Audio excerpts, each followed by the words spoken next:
And good evening, ladies and gentlemen. Welcome to this week's new episode of Primetime Gaming with Mr. Boomstick and Friends. And of course, I am Mr. Boomstick XL, your host, and I'm here today. Man, we got some really powerful PlayStation conversations to have, one of which is Concord. It is a game that is officially shutting down.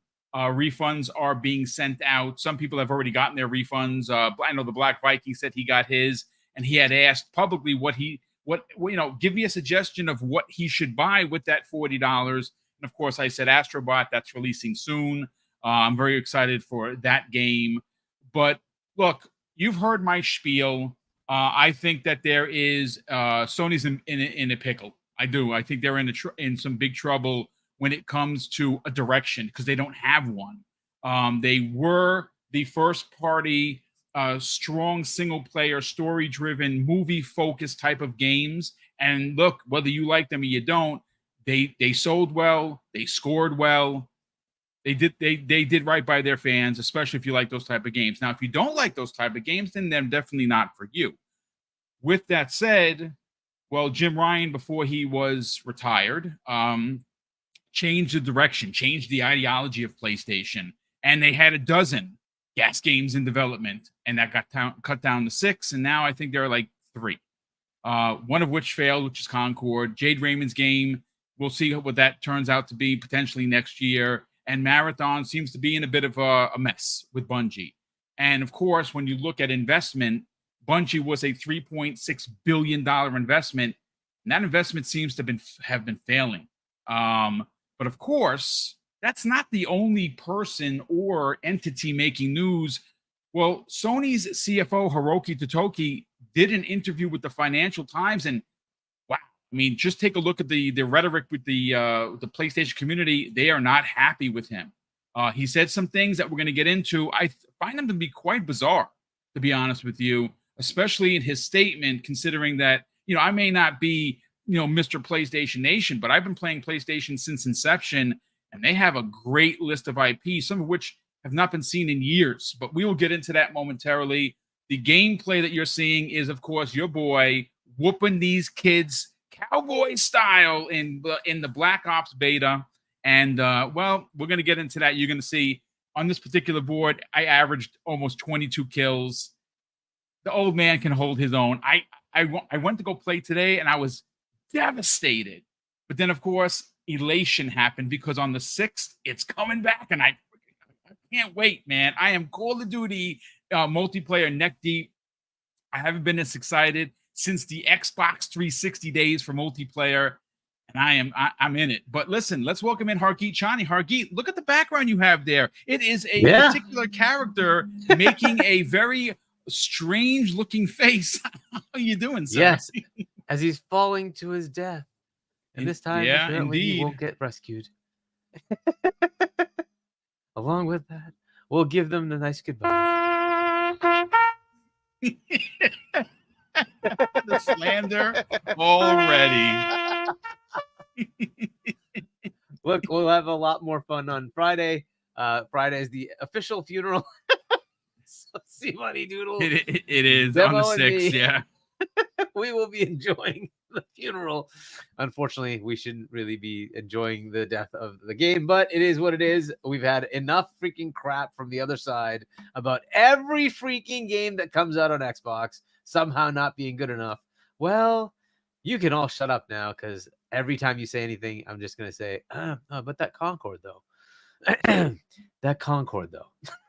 I mean, look, you enjoy that, ponies. You enjoy that. we are going to definitely get into it, and obviously you're going to have a hoot or two. But look, again, it's I think one of the more puzzling things for me is the way the gaming media has presented themselves. Well, just a second. Don't really get on and we feel bad, and you shouldn't make fun, and you shouldn't dance on graves. And when you hear that, especially in the business that we're in, where we watch a lot of podcasts, we read a lot of articles, we watch a lot of the ongoings in the and obviously in the socials, and it is pretty odd, Sante, how the gaming media, when it comes to Xbox, it is no holds barred. It honestly is. But when it comes to PlayStation, it's, let's pamper. Let's put on the kids' gloves. Let's not insult too much. Let's not review a particular game that, might be having some issues on a particular platform. And we're gonna wait for a patch. I've never seen, and it's blatant as can be, but good evening, sir. How you feeling? I'm doing well, man. I'm looking forward to this conversation. You need to know that I love you guys. And I we love you you too, guys, sir. and I love the chat, and I'm here. It's wonderful because I shouldn't be here right now. There are some bugs I need to kill in space. Ooh. I'm a few hours into killing some bugs in space. My review is pending, but I had to stop to come and hang out with the brothers and talk about the stuff we got going on. I'm excited to get into it. Yeah, well, we're gonna have a good conversation. 90 minutes in and out. We'll get you right back to killing bugs. I actually bought the $110 edition today. Not afraid to have spent the money because that game is getting really good reviews, and I absolutely can't wait. If you've noticed the footage you're seeing, you see how clear it is. In the software that I use, I put a magic film, I guess, over the original, and it brightened everything up. And now it takes a lot of memory, and it takes a long time to record it, render it. Yeah, but it's worth it. I'm looking at the footage, and it looks really, really clear. But again, this is for the beta. I recorded 5 hours worth of the beta, and I can't wait to get back into it. But look who's joining us here today, Everborn Saga, who of course is Comic-Con bound in New York. Hey, sir, you arrived at actually a really good time because business for PlayStation, it's just not going, I don't think, as planned. Welcome. What's happening, everybody? I've been like super busy these last couple of months, but it's feels like home over here, man. I'm glad to be back. It's a beautiful thing. What's going on, brother? How you doing, bros? Well, listen, we're glad to have you here. It's been a while. We got you for the full episode. Again, we've cut it down to 90 minutes, but we only have 2 topics. I've already sent them to you, but I do want to start with Hargeet. We got to get into Concord. Look, a lot of people don't know this. Maybe you're not following the numbers. This failure of Concord, Hargeet, is going to cost SIE upwards of $200 million. Which is unbelievable. It is. I don't think as gamers, Hargeet, we've ever seen a game first party, and this is a AAA game. Make no mistake, this is a AAA developed game. I don't think we've ever seen anything quite like this. Let's get your hot take on the surprise that obviously was announced by the studio just yesterday, where as of the 6th, they're going to stop. The game is not going to be available. Yep.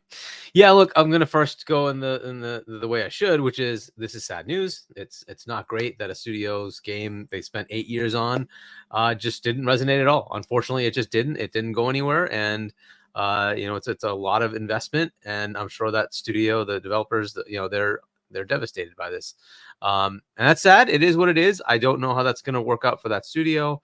They're saying that they might retool, come back with something. We'll see. I don't quite buy that, but okay, maybe there's something they could do. I'm also just kind of shocked that they didn't just go to the next step and say, we're going to give you battle passes and make this free to play. And like, I get that might mean you have to change the game a bit, but you're taking it away altogether. We'll see. I guess a couple of games have done this. Some make it, some don't. And we'll see how this goes. But now comes the fun part where I'm like, oh, so every time anything comes out on Xbox, we get all this crap for it. It could be as good as Starfield, which, by the way, still has 10,000 people on Steam playing it every day. How many people were playing Concord? Was it over the 1,000? weekend? It was upwards of 25. Yeah. Yeah. Gee. So whenever you guys, on the PlayStation side want to ridicule an Xbox game, just remember you had the worst game in AAA history. It was E.T. before you. E.T. sold over 1 million copies. You didn't get to 25,000. Okay, 25,000, and concurrent players were so low you could count them on your fingers. That's how bad it was.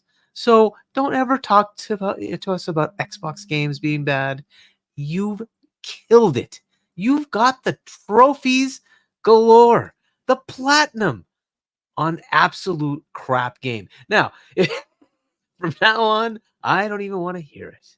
Don't even bother talking about our games. Go tell Sony what to do because they're about to change their game again. We'll get into that fun later. But Concord itself, sad, but predictable, right? We saw this when the beta came out. Yeah. Like, that's nobody's fair to picking say. this up. Nobody's picking this up. Like, it started with you got to buy it. Didn't get anywhere. Oh, we'll put it in PS Plus. It didn't go anywhere. And then they said, oh, just give it to everybody. Here, go play it. It didn't go anywhere. Yeah, you should have taken the hint. That should have been when you had a crisis, a come to Jesus and said, we got to change this. What are we doing? Instead, you put it out and you got what you got. So I still am I'm amazed at how some people in the PlayStation Nation are trying to cap for this. This was a good move. Really? Really? Okay. All right. Whatever. But you know what's interesting, Concord, Hargy? I want to add some context to what you're saying because when Redfall came out, right? Now, listen, make no mistake. Redfall was half-baked. I mean, I played it. I enjoyed it. And we all gave it crap. We all gave them crap. We did give it the business. And again, before the studio was closed, they did do the final update. And the game actually is pretty fun, honestly. It is. It's much better than it was. That doesn't make any excuses for it. The game was half-baked. But if I recall, not only the social circles, even the gaming media themselves were like, how did Phil Spencer allow this out the door? He's a gamer. Did he play it? And those stories were written for weeks. You know what story I did not see? How did Herman Holtz let this game out the door? Yeah. Interesting. You did not hear it. You did not read it. No one made utters of it. As a matter of fact, since the game has been out, I have not heard or seen one article where people were questioning what Herman Holtz is doing. I just want to put that in for context. Yeah, I mean, I'd add that, like, they've had a senior leadership change, right? And maybe this was a recognition of the massive fail that has been going on. And I don't know when you want to jump into the next part of this, which is what happens in the future here. Because take it away, because that's the question. So, right. So if you look at their, the Jim Ryan shift, right? So when Sean Layden came in, he said, fine, we're going to make these bigger budget games. Fine, great, cool. The big budget games got bigger and bigger and bigger in budget. And then he's like, well, how do we solve this problem? How do we make the money for it? Right. So this is something he brought up. They kicked him out.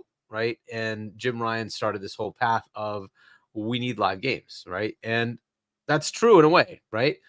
And he tried to do the thing that you should do, which is try to create some and try to buy some. The problem is the ones that they tried to create, they all got canceled. The ones that they tried to buy, well, they all sucked. So the biggest one they bought, of course, is Destiny, and that's been on a downhill ever since they bought them. And now they have another game coming out, sort of Marathon, which is in some sort of development hell. The main director has been, fired for some allegations and whatnot, and people who played it before said it wasn't something they actually wanted to continue playing. Then they changed the game mode from what it was, from an extraction to a hero.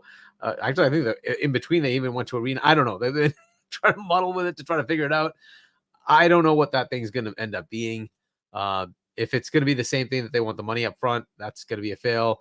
I don't know why that happened. I thought they had Bungie. That was the point, to learn how that worked. Even Bungie caved and decided, hey, this needs to be free to play.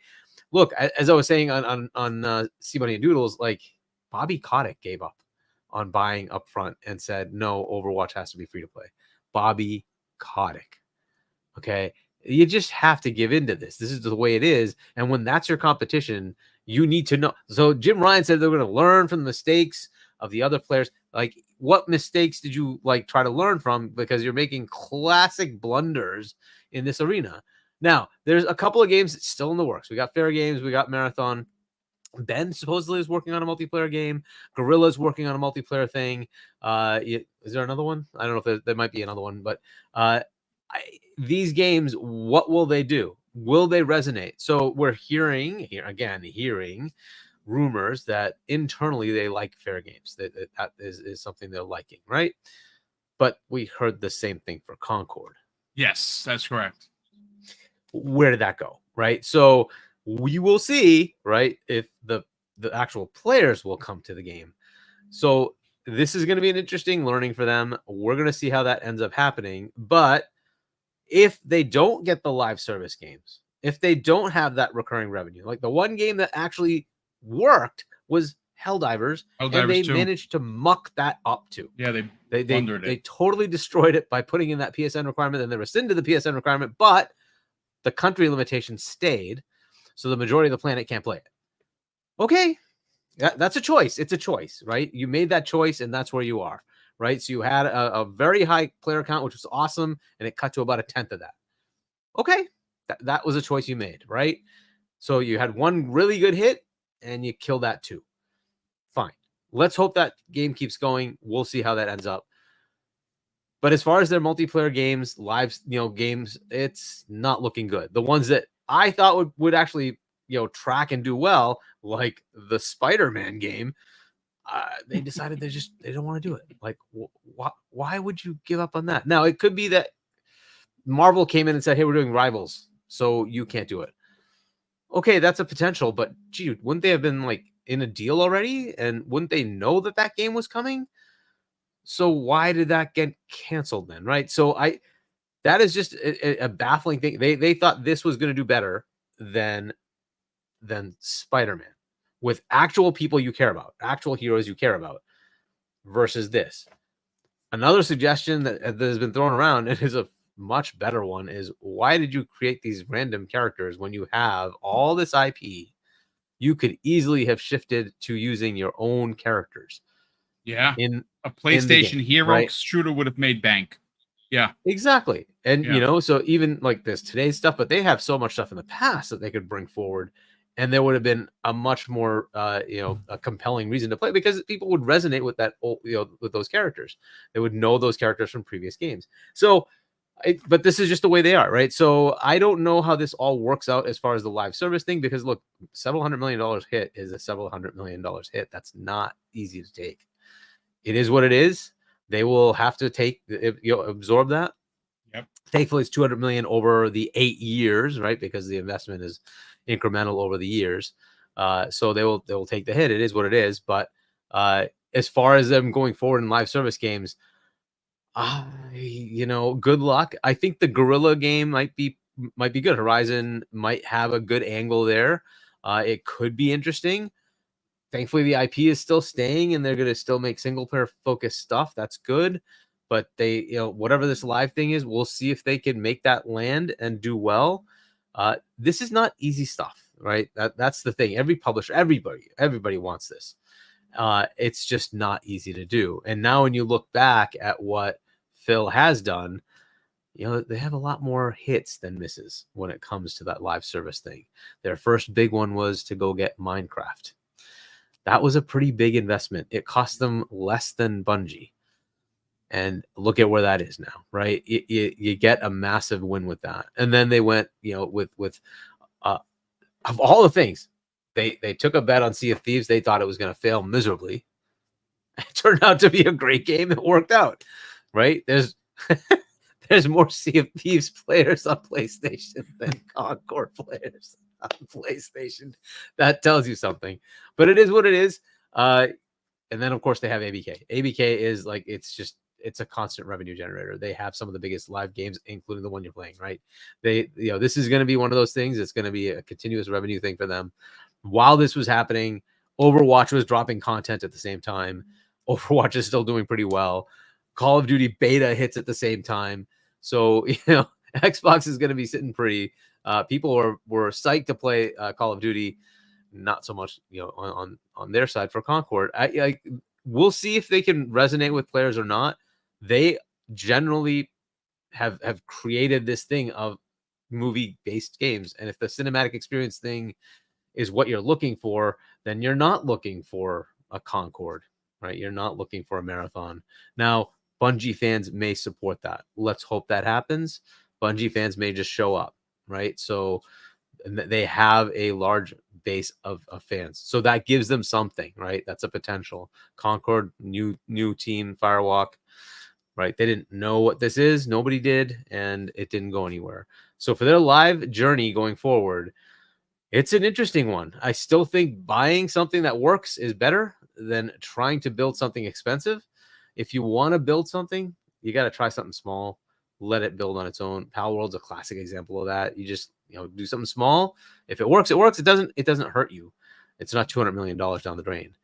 They can't keep sustaining that. That's just not an easy thing to do.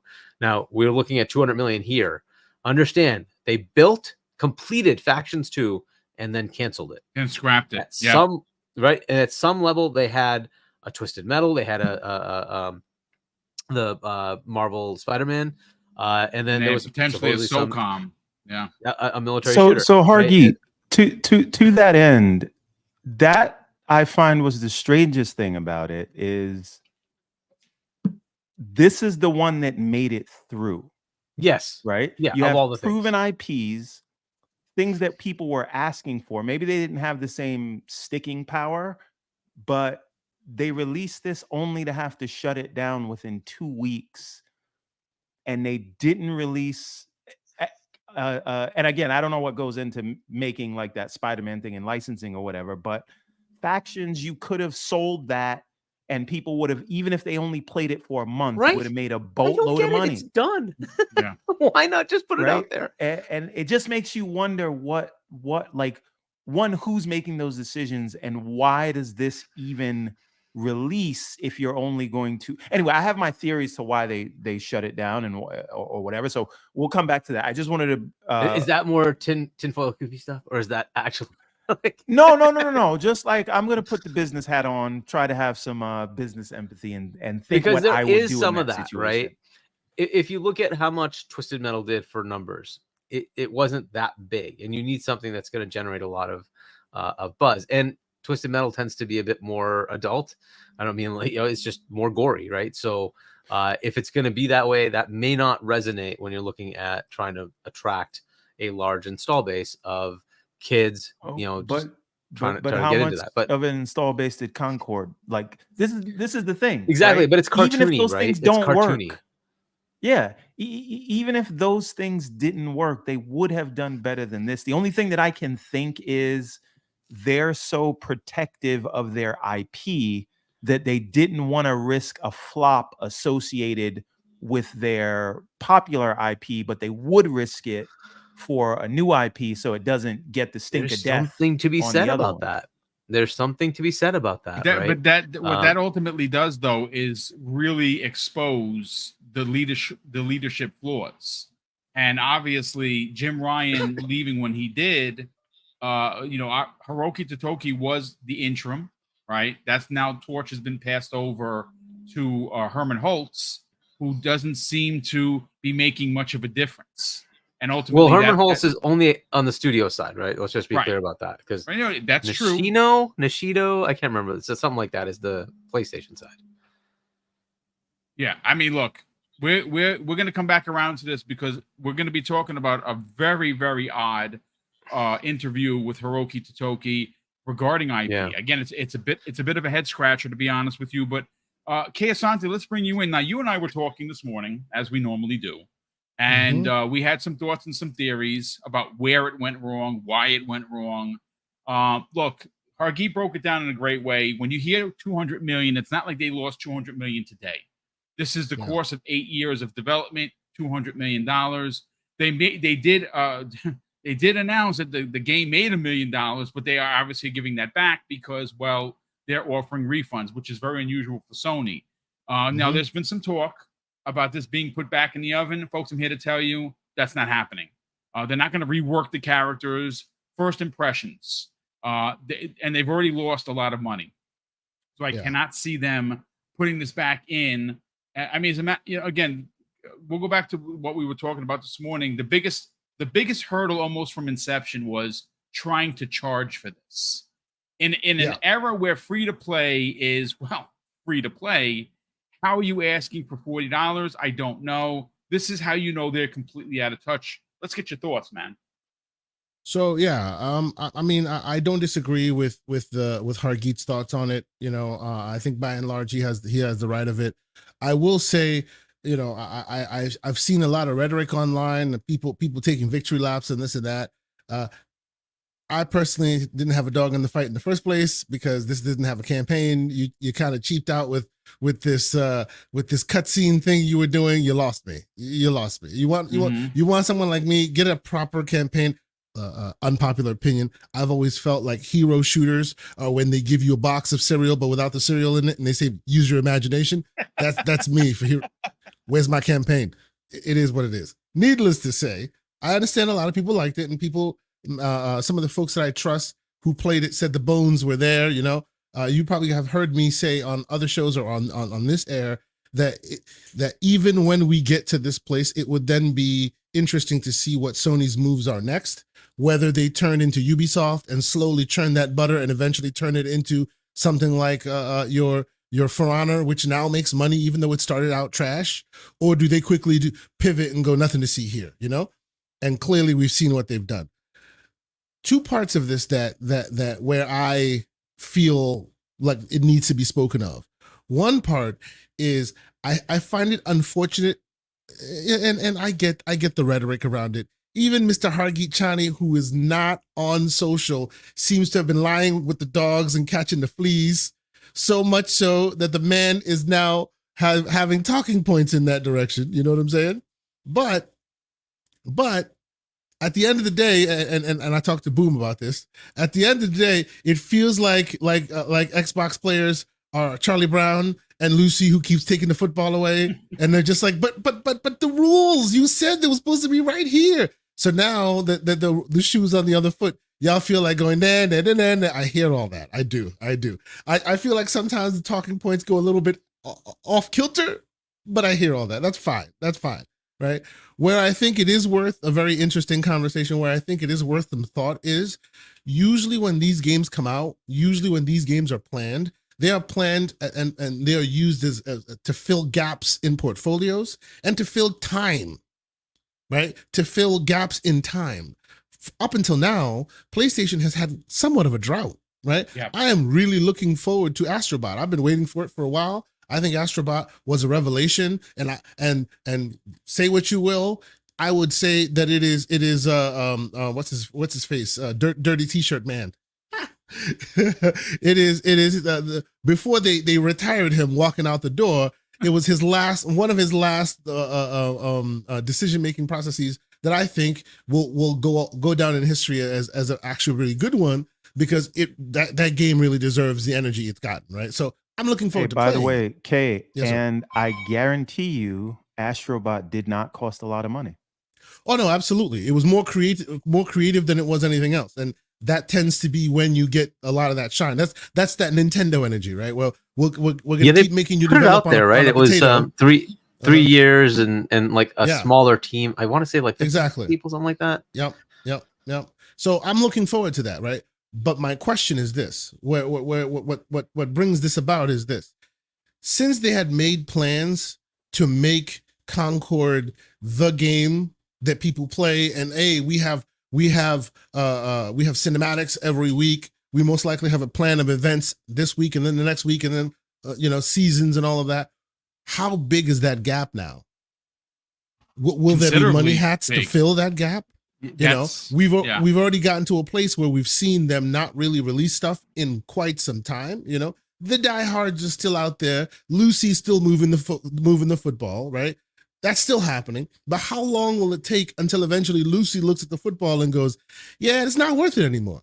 Because this Concord was supposed to be the game until you get another game. So now there's a huge gap, right? And they weren't, we don't know, maybe there's a plan B, but what is the plan B from a first party perspective? Or are they continuing to do what they have been doing this calendar year and using the money hats to kind of fill in those gaps as they do? And does that continue to work? it has worked up until now, right? Because a lot of people that are mainly PlayStation players are still very happy with their console, still very happy with the output, even though if we speak from a first party perspective, it's been kind of stagnant, right? So this kind of resets the table for them, right? There is no, well, we have this coming after this, after that. Like live service games are supposed to have long tails. When they don't, it leaves huge gaps in the portfolio. It leaves huge gaps in time where there's just nothing coming from them, which we've already experienced. So how much longer will this drought last while they rekindle the fires, while they try and find, you know what I mean? Like, and what will that do to the perception of the brand, right? Because look, y'all have heard me say it a million times. Everborn Saga will attest, everybody will attest. I think all of these should be transactional relationships and not relationships of emotional feeling, because then eventually you get disappointed, right? But clearly I'm the minority in that, right? People love their brand, people swear by them, people tattoo themselves with these things. I get that. So when you're so adamant about this thing being the best and it's always got the bangers and all of that, and then you go 2.5, maybe 3 years without a single real AAA, title that you've been excited for, what does that do to the brand? What does that do to the excited base? That's my question. Let me answer, if I may, Please. Attempt.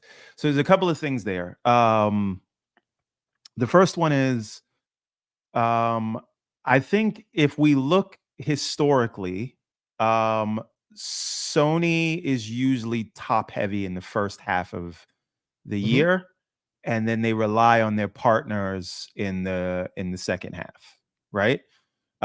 Meaning they usually have their big exclusive deals and they come out in the first half of the year before May, June-ish, and then the rest of the year, summertime, that's when kind of Xbox tends to shine, or they'll have something later towards the year. And it's been that way for a while. So I don't know that anyone really realizes that. And to your other point, in terms of like transactional relationships, whatever, I think that Sony, if we take out the fact that these games weren't first party, they've actually had a very good year so far. When we talk about Stellar Blade, when we talk about Final Fantasy, when we talk about now Wukong. Let me quickly interject and say I don't disagree with you. You're going based on a list. If you say they had a good year, I'm here to tell you they didn't sell. That but you know what? Sell. If you are a PlayStation main, and you have the blinders on and all you focus on is what you play, Everborn is right. They have had a pretty good year, right? But again, we're talking about this Charlie Brown with Lucy moving the football stuff. Well, exclusives are what matters, or first parties are what matters. Do you know why I'm actually excited for PlayStation the next couple of weeks? What do you call it? Plucky Squire is day one on PlayStation Plus. That is a good damn look. I'm excited. That's a great get. You know what I'm saying? So they are doing things. But I'm just speaking in that world where, right now you saw Mr. Chani get nice and messy because he finally scored one. In that world, these guys have had quite a drought. So I think it's important to make the distinction between calling out the hypocrisy that we've heard some in the games media and other people talk about in terms of first party. And if we're going by the rubric that was set by talking points, then yes, they're having a bad year. But if you're a PlayStation player, they actually have a very good release cadence of exclusives if you're playing the games, right? It is just that there's a certain double standard that Xbox has had to live by. And if you hold Sony this year to that standard, then yes, it's a bad year. But I don't think in actuality, real terms, outside of the sort of console war that they're having a bad year. Stop speaking facts, because you and I both know that on both sides, it's been a pretty damn good year if you want your games. There have been many games released all over the place. It's just interesting that only one side, and now I'm channeling the Hargeet energy. It's interesting that only one side seems to get credit for that, while the others still keep getting their back slapped for where No, but games this is at. what Even though this there's a is lot what of I'm them. saying. It is a terrible year if you hold them to the standard that Xbox Yeah. gets held to. Exactly. Right? But exactly. in reality, it is not a terrible year. They actually Yes. have had some high profile exclusive releases. So I just think that we should mention that while also poking our fingers at the hypocrisy that we've done. Now, one thing I will say in seriousness, one thing I will say is I think honestly that it is quite unfortunate that they went the route they did here. Right, and we understand why they're trying to save face. They have Astrobot around the corner, which oddly enough is the same exact price as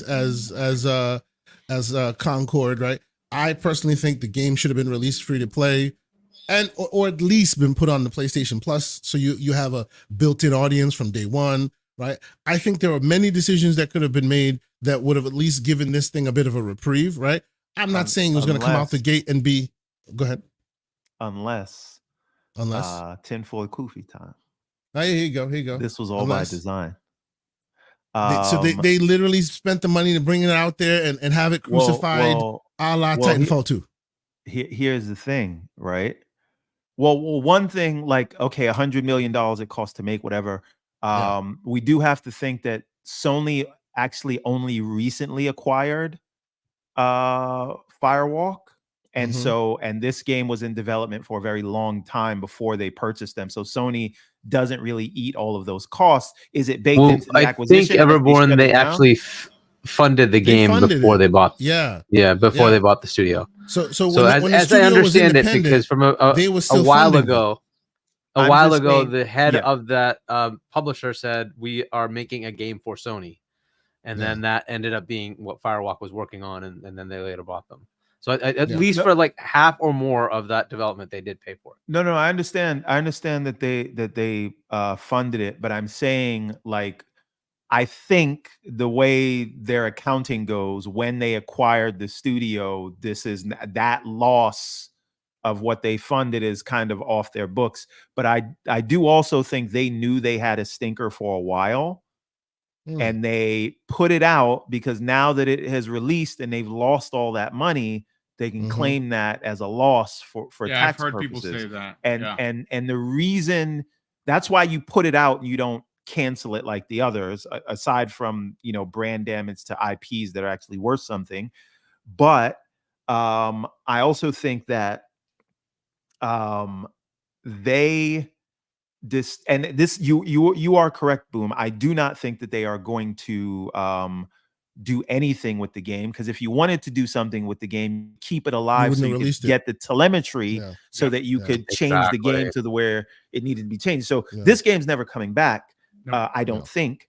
And I think they purposely heard the feedback, ignored it, because they knew they were going to put it out and cancel it. And this is the most cost-effective way to do it in a write-off. You put it off, you don't market it, you don't want to keep it open because then you have to pay for all those servers. I don't know if it's using AWS or it's using PlayFab or whatever, but you're paying for all that those servers, you're paying these salaries. I hope these people land on their feet, but they figure, let's put it out, let's write it off, and let's cut costs as much as possible so that we can get this thing off the books.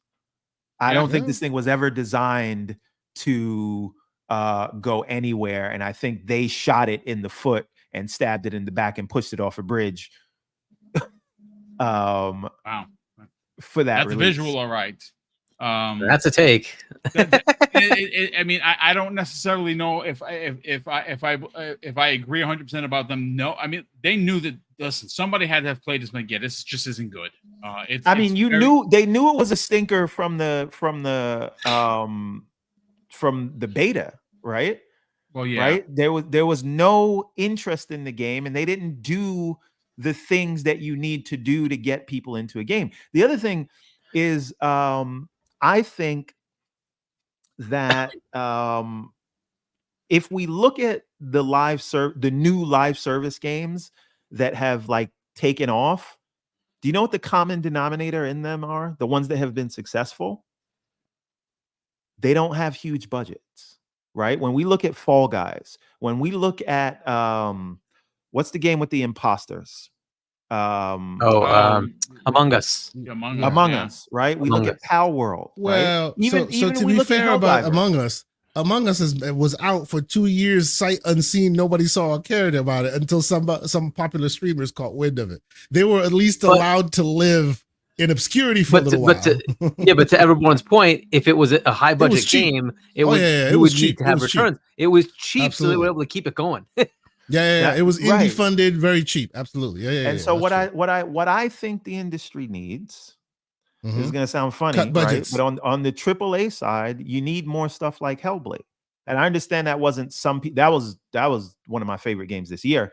But I'm saying if it's going to be a big, visual feast, then it needs to be a smaller game, right? If you're going to take a chance on a live service game, you can't have these kind of $100 million budgets because the risk is too high. And when you're spending that much money, then you're going to go on proven track records, and then you're going to end up making something that's just like everything else. And if you're doing that, why should anyone waste their time on it? Right. And so, sorry, Hargeet, what were you saying? Yeah, I was just going to say, this is exactly, Everborn, the lesson that Jim Ryan didn't learn. You're 100% right. And Phil said exactly that. It's like, you got to try this on smaller budget things because you just never know if it's going to work or not. And, you just want somebody with passion to go do something instead of saying, I want to spend, $150 million and take, pick one, Horizon, and make it into a live game. It's like, no, Horizon started as a single player story driven game. Don't do that. But I would argue that is less of a risk than with a new IP. At least you have the Horizon name to go off of. Not that I don't know anyone that's like super mode, right? People love the game itself. I don't know anyone that's like God of War did super that too, excited about thing, right? Like here you go. No, but I'm saying like if you have some look at Marvel Rivals, right? I hear it's very fun. I haven't played it, but what it has going for it is there are characters that everyone knows. Exactly. Right. That's so true. if they took their IPs that people knew and loved, then maybe you mean like a Spider-Man MMO that was pretty much basically like completely prototype, ready to go. That everyone, even people who hates multiplayers, wanted to play. That one's in the bushes. That one's gone. Like what? Okay, here's some more tinfoil. Weird, right? Looking at how Concord turned out, right? And looking at the things that they canceled and looking at the Bungie acquisition, I at this point believe that Jim Ryan was fired. Oh, well, I mean, I've always believed that, but this is just another nail in that. It just seems obvious, now, doesn't it? Right? Right? Yes. Like he didn't retire. He was retired. I'm just saying. Yes, he was refired. But he was refired. Yes. The thing, like you think about this, right?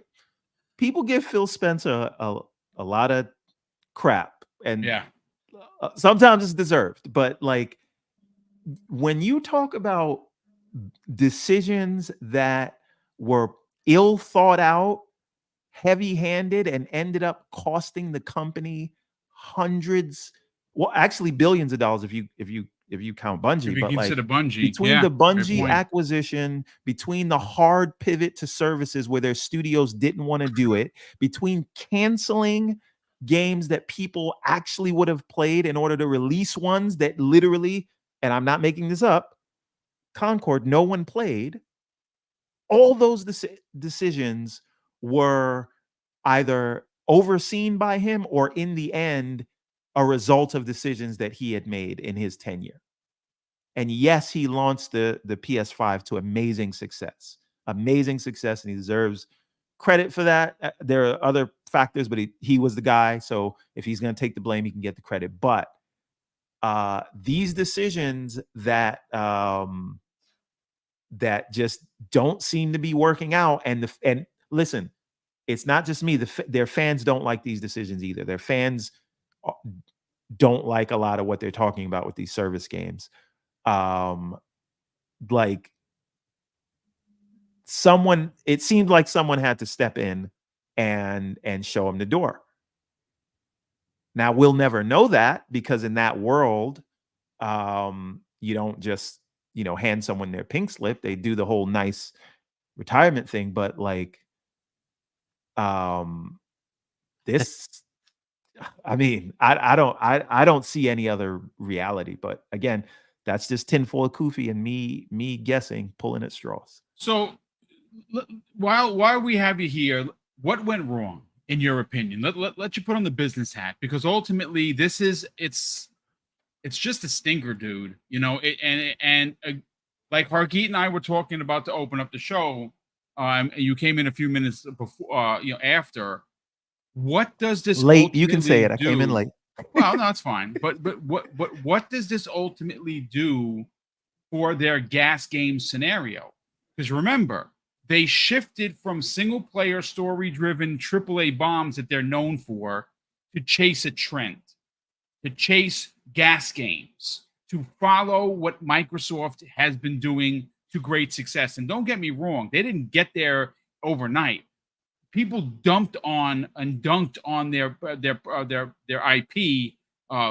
Perfect example is CFD. CFDs took a long time to get where it is. Now it's very popular. People on PlayStation are enjoying it, playing it, right? But it took years of investment to get there. Sony doesn't seem to have two things that are important to get where Microsoft is: patience and money. They just don't. So there's a few answers to that, I think. The first question you asked was, what do I think went wrong? I don't think there's one silver bullet. I think part of it was the pricing model didn't work, but I see John Wolf in the chat. Another part of it was the characters just didn't look cool. We have to face facts on that, right? So you didn't have cool looking characters. I hear the gameplay loop was fun. They didn't have the content to back it up. But again, I believe that is because it seems to me like the budget was cut long before this released.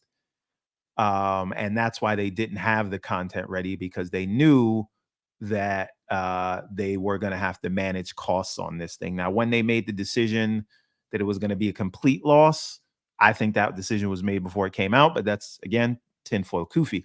Now, the question is why and how do they solve this? I think the answer is, do they want to solve it, or are we witnessing the reversal of the Jim Ryan tenure? Meaning this live service initiative was something driven by Jim Ryan, and Jim Ryan was pushed out. And in my opinion, he was pushed out. And now we are witnessing them retrench, because I believe that companies need to focus on their core competencies. I believe that Nintendo has done that to great success. I believe that Sony they don't do live service, and they tried to do something they weren't very good at. And like you said, Boom, they didn't start small. They did a hard pivot into that stuff, and that's not what their fans were looking for. And I think they're retrenching, and they're gonna go back to creating new IPs and doing story-driven stuff that people love them for. And if you focus on what you're good at and deal with your partners, because it's not like Microsoft's ever going to take away Call of Duty from them. So you're not going to lose Call of Duty. You're probably not going to lose Elder Scrolls. You might get some more Microsoft IP, and they got service games for days. So focus on what you do best and get your people back. And I think that starts with Astrobot, if they're smart. But again, they released Concord, so we'll see how smart they are. But I think they have to go back to why people love them. Nintendo understands this. They used to understand. But how can they do that though? But this is the quagmire, right? The smart idea would be to cut budgets and focus on creativity. But they have already established themselves as the next gen box, as the look at the bleeding edge, as we're better than the best. Hey, they call themselves the best console in the world, and somehow our graphics look better than theirs. In that world, all you get is bigger ballooning budgets. You can't then go, well, no more money, time to be creative. They've lost that ability, right? Nintendo just never went there.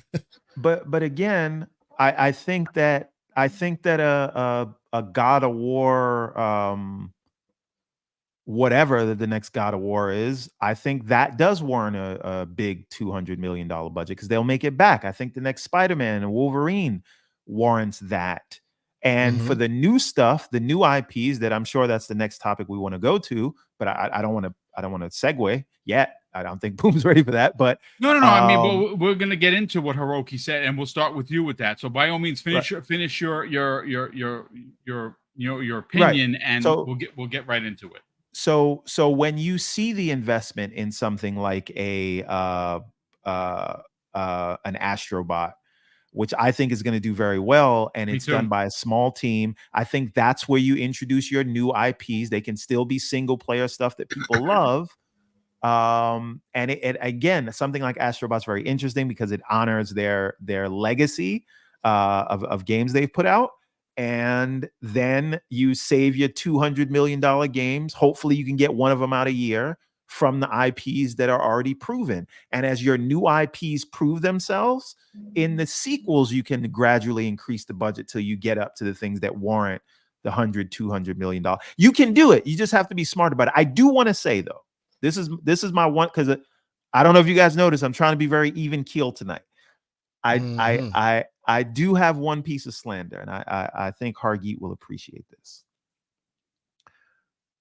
Xbox got all the crap in the world for acquiring a studio. They put out a game and they wouldn't stick with it, right? And this is the big complaint. The guys at I don't want to mention any names, but you know who said it, that the difference between Microsoft and Sony is that Sony will stick with an idea and they'll get it right, completely ignoring what Microsoft did with Sea of Thieves and their other stuff. And Sony does this and cuts bait after 2 weeks. Yeah, 14 days. Right? Yep. What is going to happen to Firewall? I'm not wishing anything. I hope that they have a follow-up project. I hope that if they don't, I hope they can be folded. I don't think that they teams. do. I think what you're going to see happen to Firewalk, at least this is just my opinion. I have no authority on this whatsoever. Marathon's in big trouble, and obviously that's the big one from Bungie, the $3.6 billion investment. So maybe they take Firewalk and they say, okay, we're not doing anything with this game, and they potentially, again, this is just a theory, they move them potentially over. Listen, that is best case, and best case is they have another game to work on. But if they don't, what you're talking about is what I would hope would happen, that they can move support them to studio. A project. So you can the people can like keep their jobs. That's what we want. But that does not mean we are not going to call out the fact that Microsoft gets all this stuff for cutting bait when something doesn't work, and then Sony quits in 2 weeks. Guess what? I don't know if you guys can know this. And shout out to J-Rock. We will still be able to play Redfall after September 6th. Yeah, that's very true. Right? So again, we should remember that the next time we point fingers, because when you point a finger, there's one pointing back at you. All right. Well, you know what? Let's segue into the second half of the show, folks. And this is a bit of a head scratcher for me. So I pulled a story. Now, there's quite a few people are reporting on this, but I have the story in front of me, and it is from PlayStationLifestyle.net. The header is Sony doesn't have enough original IP, says company leadership. Now, this was posted today, and it was written by Zarmina Khan. So I'm going to read directly from the article, and then we'll go to everyone here and get his take on this. Because again, I find this to be incredibly odd. I mean, as an Xbox guy, I could name 10 PlayStation OG IPs that should come back in spades, which I don't get. But here we go. It says Sony leadership reckons that the company doesn't have enough original IP, including in its PlayStation division. The group is making a multi-billion-dollar investment into creating original content in a bid to widen its share of the entertainment industry and in an interview with Financial Times, expressed its desire to foster new IP from the beginning. Now, again, this is Hiroki Totoki. This is his statement, folks. He goes on to say, whether it's for games, films, or anime, we don't have that much IP that were fostered from the beginning. And again, this is Hiroki Totoki. He says, we're lacking in the early phase of IP, and that's an issue for us. He also goes on to add that Sony as a whole has been better at finding new audiences for existing popular IPs, and thinks that the company won't grow without creating content from scratch for higher returns. I mean, look, I saw a lot of people push back on that statement. I saw a lot of the PlayStation Nation come out and really kind of be aggravated with that. They have a lot of IP, especially when you consider what they have in gaming. For me, there were a couple that jump right off the page. Sly Cooper, Twisted Metal, Motorstorm, Siphon Filter. I mean, I can go on for days. Crash Bandicoot. Oops. Sorry. Well, that's Microsoft. Sorry. But, you know, they do have Jack and Daxter, which hasn't seen a new release in a couple of decades. So I'd like to see that come back potentially. I would imagine that if Astrobot does hit a particular nerve, and I think it's gonna do very well. Honestly, I think it's gonna sell really, really well. It's gonna surprise a lot of people. I've talked to some people that have played it, and they absolutely, because they know that I'm a fan, they're telling me I'm gonna love it. So I'm very excited for when that game comes out. Everborn, this is an odd statement considering that they have a bunch of IP that if they brought back and they spent the development look, who in PlayStation Nation, I'd even say who in Xbox Nation wouldn't want a Siphon Filter?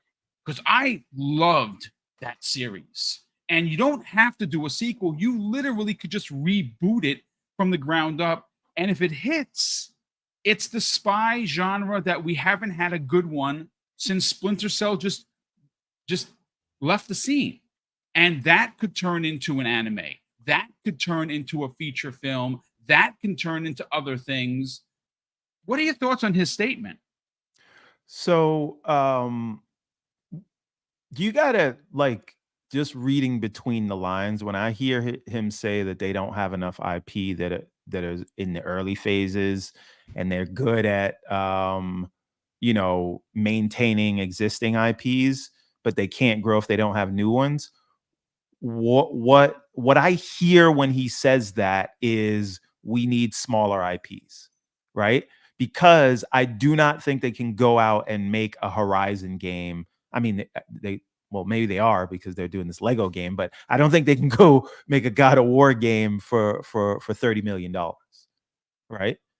Right. You it's just that's not what people expect from that IP. And so I think they want to take less risky bets, but do big swings because the budgets are smaller. And you do that with new IP that don't have expectations of $200 million budgets, right?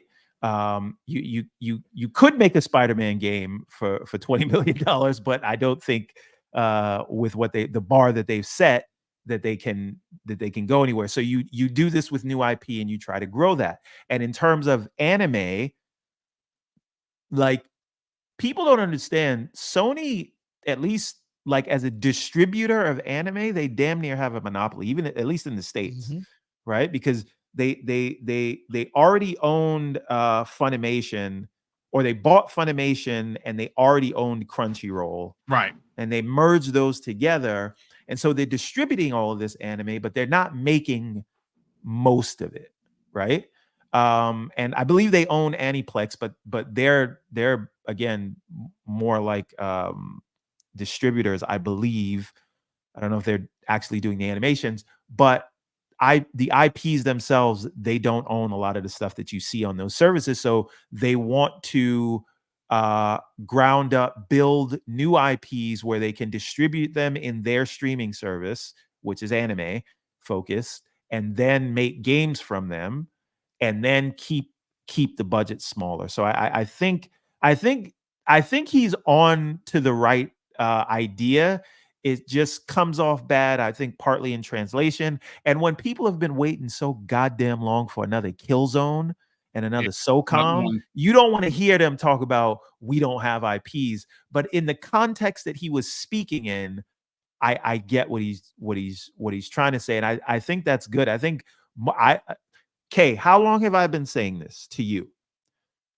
I would love to see all the major publishers create AA arms. They can still give us triple A's we love, but give us the AA arms where you're capping the budget out at like $20-30 million or less. And you work on new mechanics that'll come into other games later. You try new stuff, see that you can get a hit. Microsoft, to their credit, has been doing this. I think it's time for Sony to do it because, like you said, Kay, you want to know what Sony's going to do. Look at what Microsoft started 5 years ago. But you know what? I will one up you and say we've both been calling for this. I've wanted the Graybeards division of studios. Pick all the IPs that all of us old, when they started with the Battletoads and the TMNT that we've seen from third parties. All of those things, small budgets, big splash, right? Didn't spend a lot of money, very small teams. Maybe they were a small teams trying to make a name for themselves. I want a 2D division. Exactly. No, but exactly 100%, right? And if you rekindle the fires there, then you move it to a higher level, or maybe it's so good that you keep it there and you make another version of that game.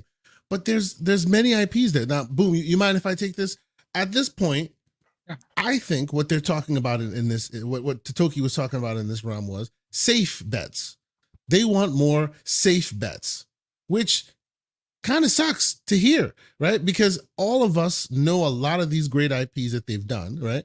But unless those IPs that they've done have any kind of barometer in transmedia, they don't trust in it. It's unsafe. Siphon Filter makes itself. You said it yourself, Boom.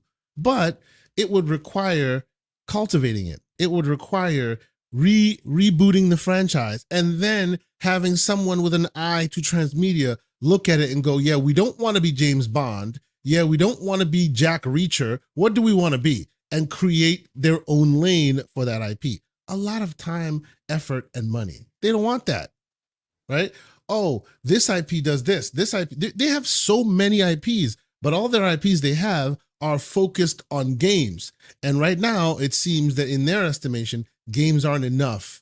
The ideas within those games aren't enough. They need ideas within those games that can easily be pivoted to other media, because that's where quick cash is, right? And the reason why I say this is, look at what we just talked about.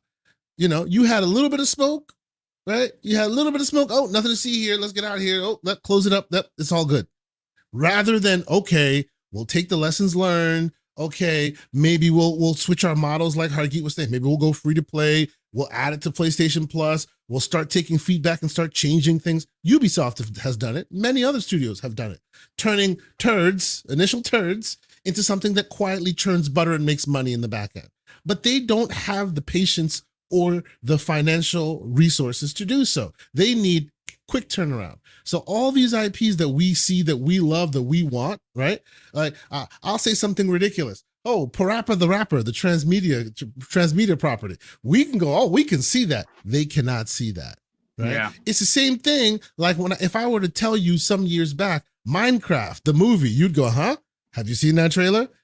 I know it may not be for us, but I know my children will watch that thing until I'm blue in the face and I say, please turn it off. That is going to be an interesting one, because I thought that trailer looked terrible. Oh, but do you know how many times that trailer has played in my household? I bet you 10 times. It's already played at least 5 times in my household. I think this speaks to my age, because like the Mario movie didn't really have a plot, but I was all for it because I'm like, they're doing the Graybeards division. That's right. Yes. You see what I'm saying? Yes. Graybeards, indeed. This is my point, right? Like they want sure bets, and they have them. but they don't trust that they have them. And that's the problem here. You know, right? Interestingly enough, Kay Asante, and I do want to, before we continue, I do want to catch up on Super Chats, but I want to add some context to what you're saying. You see, this is the quagmire, as you like to call it, because the Sony of yesteryear that made bangers isn't making bangers anymore. They were now focused on making gas games, and the gas game is failing for them. So now they're kind of stuck a little bit in limbo, right? Because they have investment in gas. There is supposedly a Horizon Fortnite looking game coming from Guerrilla. I'm telling you right now that when that was shown internally, I've talked to people. They did not like it. It was very Fortnite-esque. That's not what their fan base is looking for. That's a fact. So if that game comes out and that bombs, how much pressure does that put on Jade Raymond's game? And but Marathon, you see this, Boom, real quick, I will say, like, just like everybody's like, well, got the pitchforks out for Microsoft when Microsoft says they're trying to appease however billions of users. Sony hasn't said that, but they keep trying to release games that the people who already love them don't want. What does that tell you? They're also trying to do the same damn thing. They're doing the same damn thing. They're just not telling you they're doing the same thing. They're doing the same damn thing. They're going, we know you don't like it, but we're not talking to you. We're talking to your children. We're talking to the tablet lovers, the ones that like the little pretty colors. We're not talking to you. We won't say that because we're not Phil Spencer, Mr. Kumbaya, sit on the couch and tell you what I'm thinking, but that's exactly what we're doing too. I mean, it's a great point all around. Listen, Hargeet, I want to bring you in, brother, and we're going to go back around to everyone because I do want to continue this conversation because, again, it's no roadmap really does spell trouble for Sony.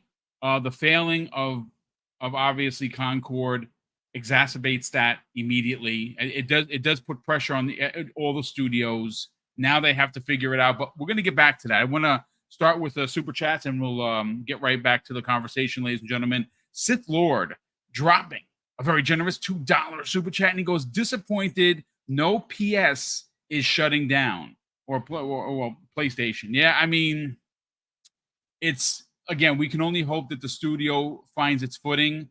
Sony is very unforgiving when it comes to that. They close studios like you lace up your boots. They really do. I don't know if Firewalk survives this, unfortunately, but I think that because Marathon is in such trouble, you'd like to believe that they're going to take this team and move them over there to kind of give them a helping hand. We'll see. Crippling Debt drops a very generous $10 super chat and says, Undead Labs announced today that the State of Decay 2 will be getting its final update later this year. The updates were actually outsourced to Wushu Studios the last 2 years. 3 may be 2025 after all. Yeah, I mean, it looks like that's definitely a possibility that 3 comes out next year. I mean, again, we don't know. It wasn't announced for next year, but they are shifting gears to fully be focused or laser focused on State of Decay 3, which looked really good. We will see. RC Polygons drops a very generous $5 super chat and says PlayStation doesn't have any IP that can stand toe-to-toe with Xbox's first-party franchises like Call of Duty. Now, no one can sell like a Call of Duty. I mean, that's look, even in Game Pass, and I really think people are underestimating how big of a boom Xbox Game Pass is going to get with this. The beta has gotten everybody excited, and I said this in one of the videos that I did that I cut down from the podcasts. I really believe that the Xbox 360 days are back. I really do. It kind of feels that way to me anyway. Splendiferous drops a very generous $2 super chat, and he says in all caps, Redfall is still playable and way better than Concord. I mean, you're not wrong. Crippling Debt drops an additional very generous $5 super chat and says that final update for State of Decay 2 will be its 38th free content update, by the way. Amazing what they did to that game since release. Definitely worth your time. Yeah, you can't argue that Undead Labs didn't deliver for their fans. It's 38 updates since inception is crazy. and the game has gotten way better since it launched. We have Alvin dropping a very generous $5 super chat and says, "Fair Games is the statue of Atlas trying to hold Sony's world up, but Fair Games might be made of wood instead of marble." I mean, again, I was not impressed from what I saw. The Jade Raymond that I was hoping that Sony purchased when they bought her studio was to make exactly what she's been known for, and to be studio leads of single player story driven games, which is why I thought they bought her studio. I didn't know that it was for something called Fair Games. We wound up finding out, and that game looked a lot like Payday, and I don't think that we need another one of those. So I don't know what's going to happen, but we'll see soon enough. We have Will Broke Boy Lewis, generous friend of the program, drops not one but two $5 super chat and says, "The reason PlayStation charged for Concord is easy. They're greedy. If they made the game free to play, that would mean that players wouldn't need PlayStation Plus to play it." I mean, that's a fantastic point. As a matter of fact, what's I think one of the biggest conundrums here is how come you didn't put this game into your service? I don't understand that. Unless I you think wanted it that part to go out and die. I think that part of what he just said is very apt, because you need to learn how to play ball when you're in a new field. And when you walk in like, "Hey, I'm PlayStation and I'm going to charge you for free to play," the Steam users will tell you to pound sand and kick rocks. And that's literally what they've done. And now next time, maybe you'll come hat in hand like everybody else. It's a good learning lesson. I'm sorry. Yeah, it's ultimately a $200 million learning lesson. And again, when you look at also a bad investment, and we have to keep going back to this, Bungie is in bad shape, dude. Like, the final shape was supposed to come out and be the end all for Bungie fans and for Destiny 2 players. And it reviewed well.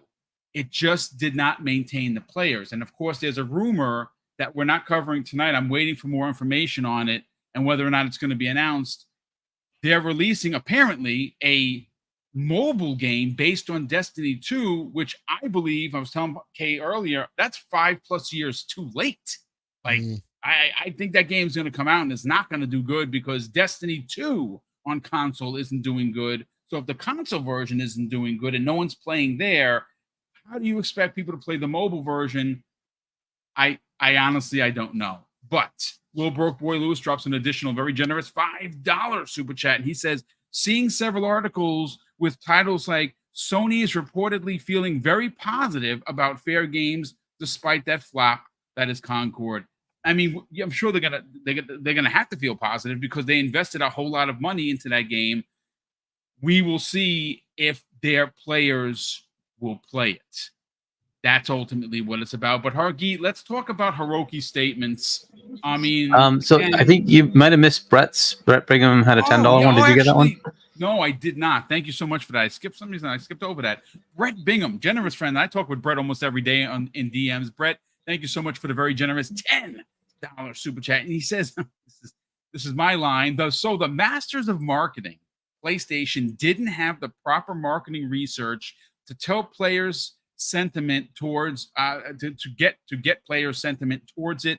Was the test group giving confirmation bias to avoid being blacklisted by PlayStation?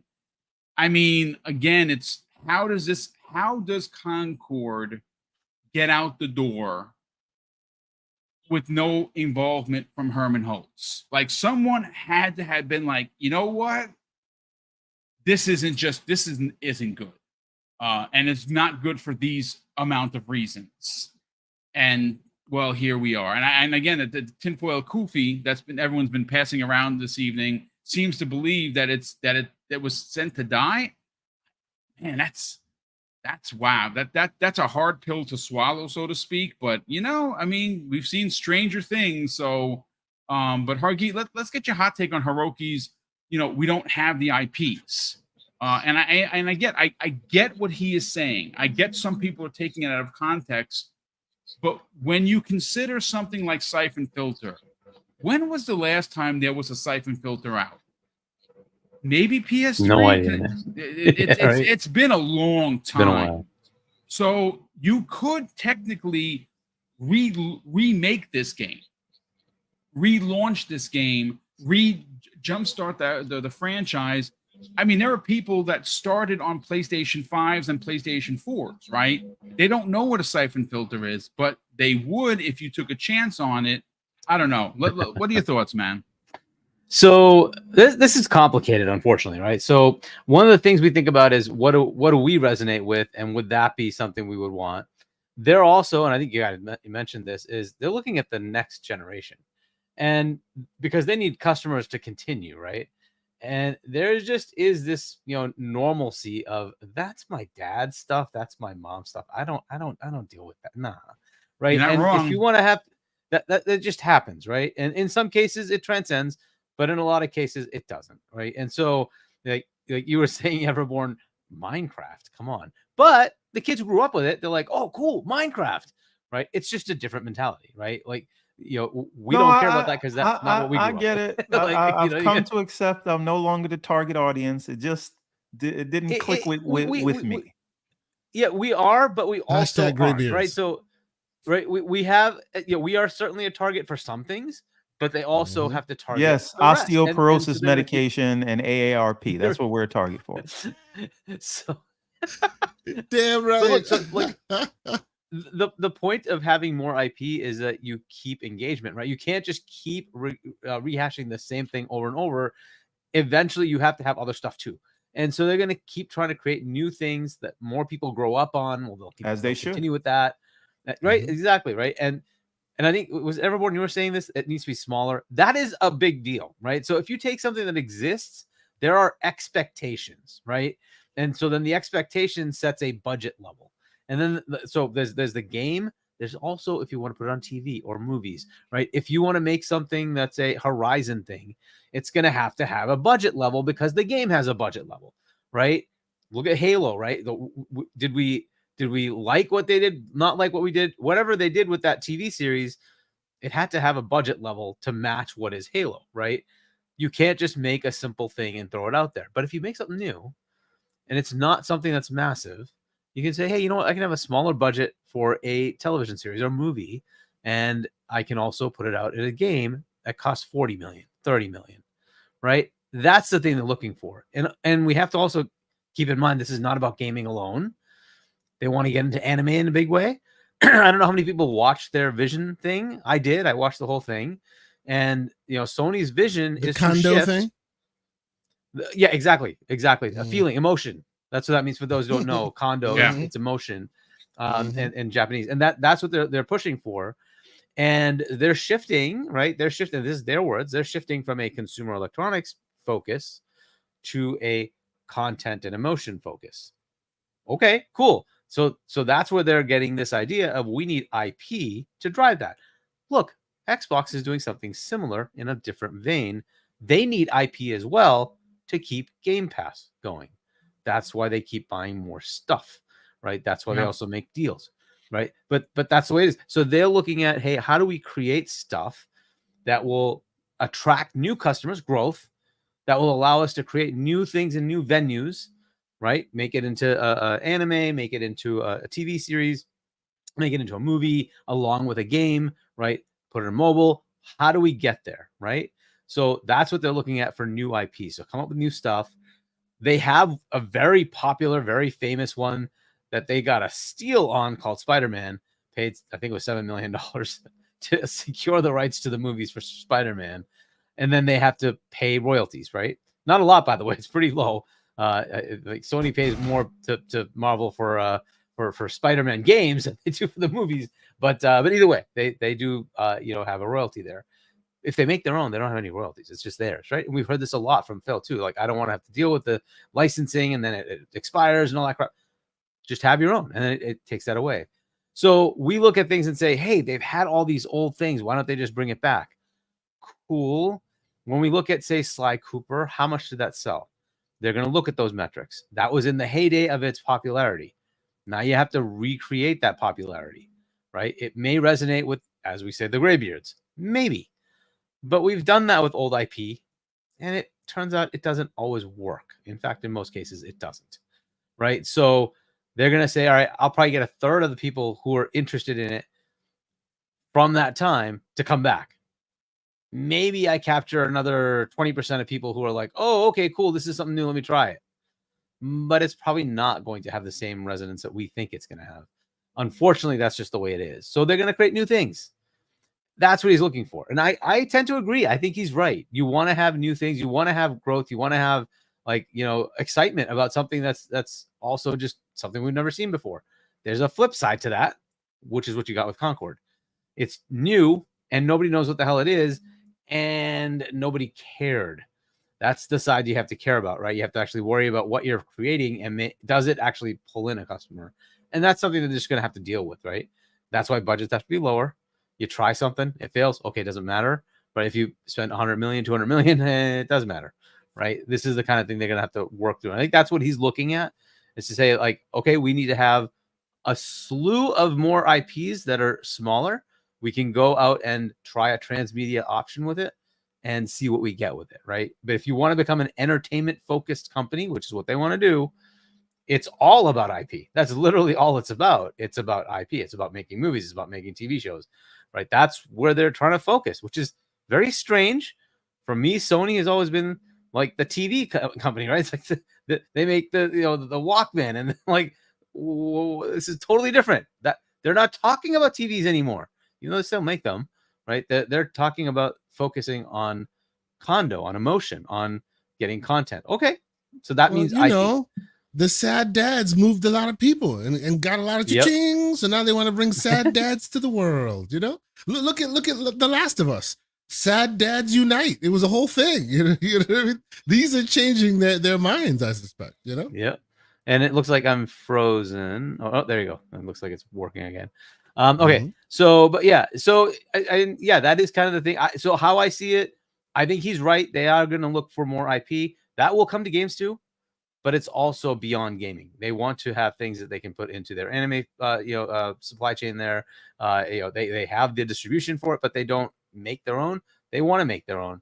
And then they also have the movies, right? They have the movie studios and make TV series as well, right? So I think that's where they're looking to go. They want to kind of expand that because what they're seeing is, yes, there are fails, but there are lots of wins that they get out of it as well. And when those wins happen, you have something the size of a Spider-Man that does well, you get a lot of return, right? So that's what they want to get. And, if they have enough upsides like those, it's good. If you get a God of War and it actually does well from a game perspective, they can make a lot of money. That's awesome, right? That's what they want to get to. One thing I'll note, Everborn, you were talking about, they should focus on sort of the single player context, and Xbox will continue to put their live games there. One of the things that they're afraid of, as long as Phil's there, that works, right? Because Phil wants to put his stuff, like, he wants the games everywhere, and they have a 10-year deal. And the reason they needed a 10-year deal is because Phil will not always be there, right? That's just reality. At some point he'll retire, or maybe he even gets fired. That's an option. But even if he just retires, somebody else will come in. That somebody else could have the same mentality, or they could have a very different mentality in which they say, well, the regulator said partial foreclosure was okay. So, we're going to have these modes that are only available to Xbox players. And we're not going to give that to Nintendo and PlayStation. Now, is that fair? It's totally fair. They can do whatever they want after 10 years. Whatever they want, right? They could take the game off of other consoles. I don't think they will, by the way. But they could do that. But they could pretty easily say, if you're a Game Pass subscriber, we're going to give you extra capabilities in COD that won't be available elsewhere. That's totally fair. That's up to them. Now, I don't think Phil will do that. No, but unlikely. Don't think that the next person that comes in wouldn't have that feeling to say, well, gee, I have all the stuff, so why do I have to give you the best version? Why don't I make it best on my platform? That is totally legit and is totally viable, and no regulator is going to come after them because that's the way it is. It's normal for business to do that. First and best on your system. Remember that? First and best on Xbox. That is very possible, right? Phil is the nice dude's like, no. I'm giving Phil you remember exactly that. I remember it very well. Right? Yep. So like, Phil is trying to be like very nice, but like no slimy console, whatever you say, right? Like, we're not doing any of those things. But again, Phil will not always be there. And this is why Sony's panicked, and they need to go replace that, because Call of Duty is the thing that keeps their PS Plus subscribers, right? Yes, you have Madden, yeah, but let's be honest, it's Call of Duty. And once that potentially goes away, they were looking at massive billions of loss, right, on their bottom line. So that is why they want to have their own live game to replace it. And that is one of the reasons they're charging $40, because then you need PS Plus. Yeah. This is just one of those headaches they run into, right? So I hopefully I've answered the Hiroki thing. I think they're just looking for more smaller IP. I agree with you, everyone. It's smaller stuff. They don't need to have bigger stuff. They have that. They can create big things. It might become big, right? It may just be a small thing, becomes huge. Awesome.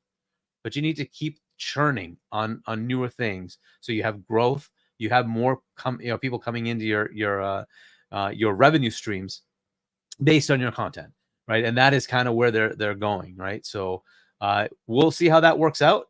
It's an interesting shift. It's not something I fully expected from Sony, but that is what they're doing. They aren't going on the consumer electronics thing. They're going into this movie, TV, games thing. Cool. All right. I also would be interested to see what that means as far as extracting profit. Will they be more amenable to saying, I don't care if it's only on PlayStation, and maybe it's okay to put it everywhere, right? First, day and date at PC. That's probably going to start to become more like, up to now, there's only one game since Jim left that's not come day and date PC, and that's Astro. Everything else has been day and date PC. One of them is day and date Switch. I think that might expand as they see the need for more revenue. They'll just say, it doesn't matter. It's the IP that matters. We want to expand the IP. So we'll see. We'll see what they do from a platform perspective and say, does the platform matter or does the IP matter? Right. And if you hear them, they're like, it's really about the IP. And we want more people to be engaged with that. Therefore, they'll watch the TV show. Therefore, they'll watch the movie. Therefore, they'll buy the merchandise. Therefore, etc. Right. That's what they want to do. Yeah. So we'll see what that means for that. That's going to be an interesting one. I don't know if that changes soon or later, whatever, but I do think it's something they're going to consider. So there you go. Well, I mean, big changes are happening one way or another. Now, granted, folks, look, again, we've lessened the show. We may come back bigger in the fall, but again, we got to the topics, 90 minutes. We have 871 people here. I tell you exactly who's watching from where. 665 from of course, on YouTube, and 206 people from Twitter. Again, welcome everybody. Thank you so much for checking out today's show. Hopefully you enjoyed the conversation. To hit the like button. If you're not already subscribed, please consider subscribing. We just had a super chat come in from Lieutenant Hulk. Kind sir, thank you for the generosity. He goes on to say, if Xbox removes Xbox Live, PlayStation dies. I mean, that would be something. If and we've been hearing about that for years. Right now, I don't know if they're going to give up that kind of money, but that's a theory and a great thought, because if they did, it's one that I think they should look at, right? Because from and I know people hate it, but I like taking the campaign out of Call of Duty and let Call of Duty be the multiplayer, make it free to play, battle passes, all that, and that way you eliminate that whole problem. It's just a platform that keeps going, and then you can create actual campaigns that have nothing to do with Call of Duty.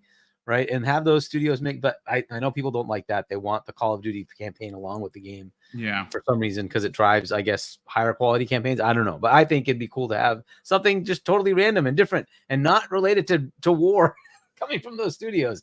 But that's the way it is. Well, again, we'll see what happens. But again, a big thank you to everyone that tuned in today. Don't forget, tomorrow at 12 p.m. I'll be sitting down with C Money as I normally do on XVlog Live. And of course, don't forget to show up on Friday mornings, Breakfast at Boom, 10 a.m. Eastern Standard Time. Again, hopefully you enjoyed it. We had a lot of really positive news for Xbox. Actually, tomorrow we're going to be covering a response from Phil Spencer, who got involved with the Italian team that was trying to get that game done. That's a really big deal. He was pretty pissed off that he had to get involved, and I guarantee you some heads are going to be rolling. The certification process at Xbox has really fallen off a cliff. We'll go over that and a few other stories. again, if you didn't see the video, you didn't tune in for Tuesday's breaking news. Well, Xbox is working with Capcom. That was confirmed a couple of weeks ago by Jez Corden, and those amazing Capcom collections will be coming to Xbox next year. I'm very stoked for that. Let's get to everyone's outros. We'll start first with Hargeet. Brother, sell the brand of not only the book, but your YouTube channel. Where can people subscribe to your YouTube channel? Reach out to you on somewhat social media, but not really, through Discord, through Xbox Live. And you also have the link up to people that are going, if they're interested, to get your book. Talk about it, man. Yeah. So if you want to check out my book, you can go to shop.chani.us. It'll link you over to the stores. And if you want to check out my YouTube channel, it's Hargeet Chani 1 on YouTube. Go ahead and subscribe there. And then if you really want to reach me, Discord is the answer. It's HChani on Discord. I guess also check out GameStop Live. Will be starting in an hour and a half, something like that. Yeah, hour and a half. Yep. With Fonz Gaming. So check that out tonight.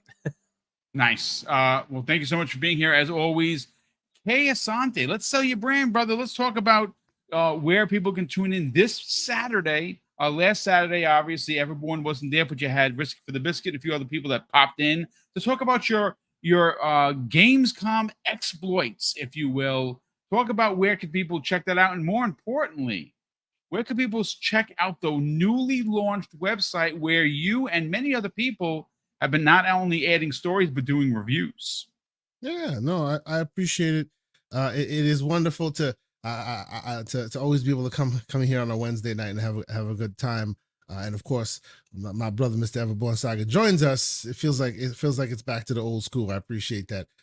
You could catch me and my ongoings on the old gamingcircle.com.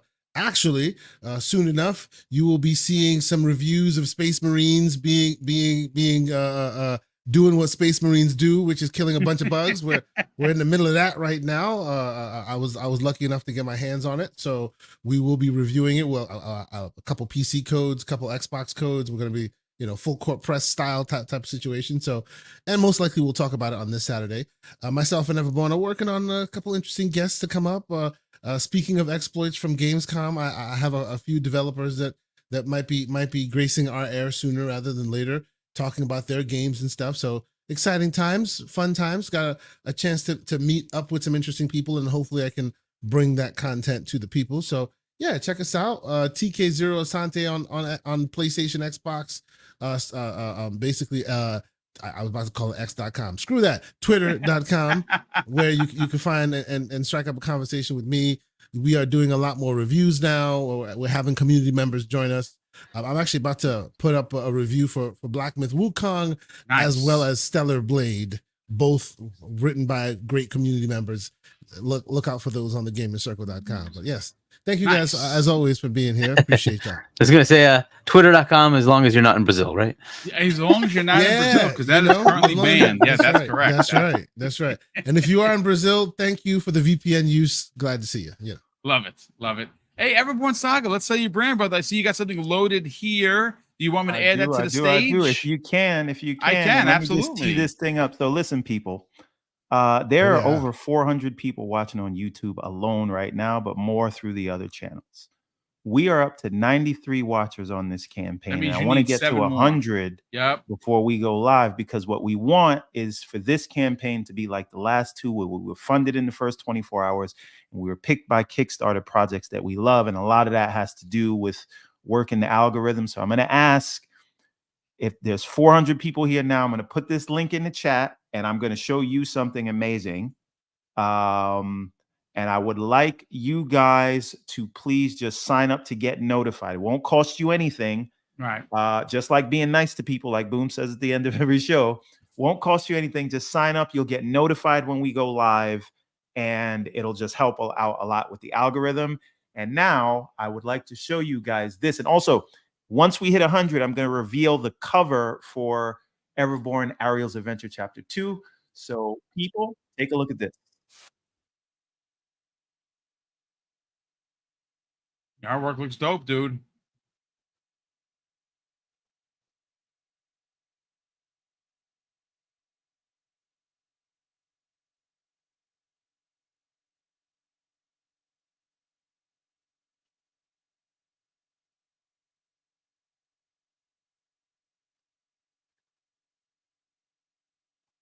That looks really good, dude. Really, really good.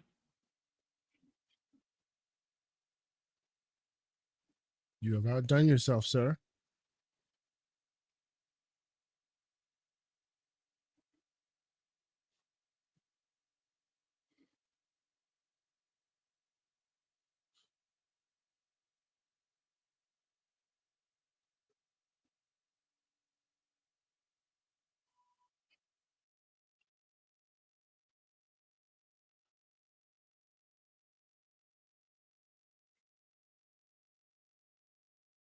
Try check it out at everbornsaga.com. Absolutely, brother. Well, thank you so much for that. Super appreciate it. Sell the brand because you're going to be at Comic-Con in a couple of weeks. Yeah, Talk about that. we're gonna be at Comic-Con on the main floor this time. Everborn Saga is gonna be there with all the new books. Hold on. Sorry. Gonna be there with all the new books. And if you support the campaign and you're in the tri-state area and you're coming to New York Comic-Con, you can get your book in person and get it signed by me. Booth 2039, and we'll advertise that more when we get closer to the date. But right now, check out the campaign. This panel and like everybody that comes to this show every week is amazing. I would really like for you guys to see what we have in store because we've been building this thing for literally 3 years. So please check it out if you can. You can go to everbornsaga.com and click the link at the top. It'll take you to the campaign for you to sign up, or I put the link in the chat. But Comic-Con and the new campaign for Ariel's Adventure Chapter 2, and we are relaunching the Everborn Saga site very soon after. So a lot of big things. We got a big roadmap for Everborn this year. Awesome. Good stuff. Listen, ladies and gentlemen, thank you so much for tuning in. A big thank you to all of the super chats that popped in here today. Mrs. Boom and I are incredibly grateful for the outstanding support, both through super chat and through the channel membership that we offer, and that people continue to join on a show-by-show basis.